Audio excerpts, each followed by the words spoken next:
Press conference के दौरान धर्म सिंह यादव ने सरकार पर जमकर निशाना साधा। उन्होंने कानून व्यवस्था पर भी गंभीर सवाल उठाए। उन्होंने कहा कि कानून व्यवस्था पूरी तरह से फेल है। सरकार अपराधियों को बचाने का काम करती है, जो सरकार से संबंधित लोग हैं उन्हें बचाया जाता है।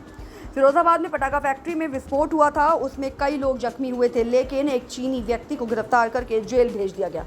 जो मुख्य आरोपी थे उसके लिए जांच के आदेश दिए गए, जो जांच अभी तक नहीं हुई है। उन्होंने कहा दूसरा मुद्दा सीवर ट्रीटमेंट प्लांट का है, जो कि जमीन खरीदी गई 2,27,00,000 से अधिक, उसमें कैश पेमेंट दिखाकर उसका बेनामा करा लिया। उसमें मुकदमा लिखा गया था, लेकिन उसकी विवेचना अभी पेंडिंग है। तीसरा मुद्दा उन्होंने उठाया कि पुलिस कस्टडी में आकाश जाटव की हत्या हुई थी, उसमें अभी तक जांच होने की बात कही जा रही है, जिसमें मुकदमा नहीं लिखा गया। उन्होंने कहा अधिकारियों द्वारा कहा गया है कि उसकी जांच चल रही है, जब तक मुकदमा नहीं लिखा जाता तब तक जांच कैसे होगी। मुख्यमंत्री से गुहार लगाई है कि यहाँ के पुलिस और प्रशासन के अधिकारियों को स्वतंत्र छोड़ दिया जाए, ताकि जनता को अच्छा न्याय मिल सके। कुछ लोग ऐसे भी हैं जो सत्ता की हिम्मत से काम कर रहे हैं। कानून व्यवस्था ध्वस्त है। हमारी सरकार जो है इन मामलों को, जो जघन्य अपराधी हैं और उन्हें बचाने का काम करती है, जो सरकार से संबंधित लोग हैं उन्हें बचाया जाता है।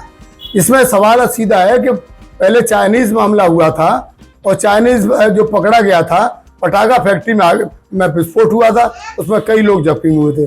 एक आदमी लोकल का, एक चाइनीज को चालान कर दिया गया था।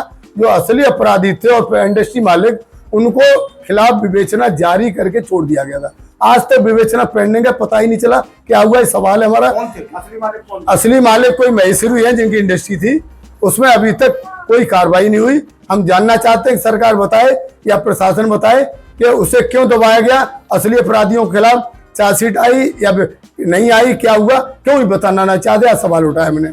दूसरा मुद्दा है इसका, हमारे सीवर ट्रीटमेंट प्लांट के लिए जमीन खरीदी गई 2,27,78,000 में, उसमें कैश पेमेंट के दिखा करके और उसको बेनामा करा लिया गया। अभी 20 अगस्त 2020 में मुकदमा लिखाया गया था, उसकी विवेचना अभी भी पेंडिंग है। उसमें आईओ ने ये लिखा था कि 2 लाख से ऊपर की विवेचना ईओडब्ल्यू यानी जो आर्थिक अपराध शाखा द्वारा कराया जाना चाहिए।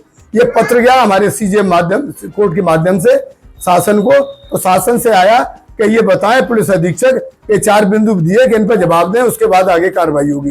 वो भी अभी तक नहीं दिया, विवेचना अब तक पेंडिंग है। अभी आकाश जाटव 27 जून से और 21 जून तक उनकी हिरासत में रहा, उसकी हत्या हुई, लेकिन अभी तक मुकदमा नहीं लिखा गया।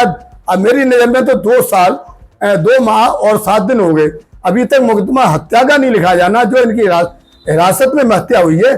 तो इसका जवाब क्यों नहीं दे रहे, इसका मुकदमा क्यों नहीं लिखा जा रहा? कह रहे जांच चल रही है। अरे मुकदमा नहीं लिखा जाए तो जांच काहे की होगी? पहले मुकदमा दर्ज होना चाहिए, उसके बाद जांच करना चाहिए। आज तक मुकदमा नहीं लिखा गया। ये सवाल हमारे पास है। पीड़िता ने हमें बताया कि हमारा मुकदमा नहीं लिखा जा रहा है। हमसे हमारे प्रदेश अध्यक्ष पूछ रहे क्या कार्रवाई हुई, तो मैंने पीड़िता से मिलकर पता किया, तो पता चला कि अभी तक उसका मुकदमा नहीं लिखा जा रहा है। ये हमने अपने हाईकमान को भेज देंगे। आगे देखते हैं मुकदमा लिखा जाता है नहीं लिखा जाता है, तो फिर उस पक्ष से पूछ कर करेंगे कि क्या करना चाहता है। पटाखों के लोकल के लोग भी सत्ता के मद में और सत्ता के सहयोग से कर रहे हैं। मैं ये कहना चाहूंगा मुख्यमंत्री जी, यहाँ की पुलिस और प्रशासन को स्वतंत्र छोड़ दीजिए, जनता को न्याय मिले। आप स्वतंत्र छोड़ देंगे तो यहाँ योग्य अधिकारी भी हैं, कर सकते हैं, लेकिन आपके दबाव के कारण कोई कार्रवाई नहीं हो रही है जिला प्रशासन में। इसके लिए सिर्फ और सिर्फ आप जिम्मेदार हैं, क्योंकि आप कहते हैं कि कोई भी हमारे सत्ता पक्ष के लोगों के खिलाफ मुकदमा लिखा जाए तो बिना अध्यक्ष के पूछे मुकदमा नहीं लिखा जाए, न उनके खिलाफ कोई कार्रवाई हो। अध्यक्ष आपका कहेगा तभी कार्रवाई होगी अपराध करने में। इनसे बचिए, और आपकी सब धूमिल हो रही है। आप बिल्कुल फेल हो गए, कानून व्यवस्था अपंग है। सीवर ट्रीटमेंट प्लांट में 2,27,00,000 का बेनामा हुआ था। 8 लाख में जमीन खरीदी, एक विधवा थी, उसकी जमीन का बेनामा भी नहीं हुआ था। जब उसने मौके विरोध किया था तो उस महिला को पीटा गया था, उसके बेटे को 107-16 में जेल में भेजा गया था। उसमें सीडीओ ने जांच की थी 25 पेज की। इसमें सारा प्रशासन यहाँ का दोषी पाया गया था और उसमें कार्रवाई करने के लिए उन्होंने लिखा था। अभी तक मुख्यमंत्री जी ने उस पर कोई कार्रवाई नहीं की।